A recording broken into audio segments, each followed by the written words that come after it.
খালা এবার কিন্তু আমাকে পায়েস রান্না করে খাওয়াবো। অবশ্যই পায়েস রান্না করে খাওয়াবো। আমি জানি তোমার পায়েস পছন্দ।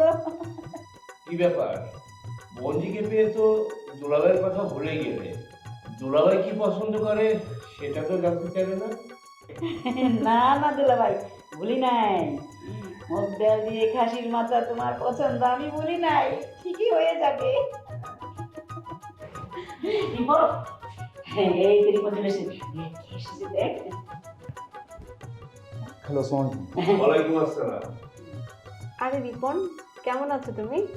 হ্যাঁ আমি ভালো আছি, তুমি ভালো আছো? হ্যাঁ বস, বসে পড়। হ্যাঁ তোমাদের কথা খুব মনে পড়ছিল, তাই তো বাবাকে নিয়ে চলে আসলাম। খুব ভালো করেছিস। মা, হ্যাঁ রিয়াকে কিন্তু অনেকদিন রেখে দিব, আমাদের গ্রামটা ঘুরিয়ে ঘুরিয়ে দেখাবো। অবশ্যই, কোথাও যেতে দেবো না, এখানে রেখে দেবো তোমার।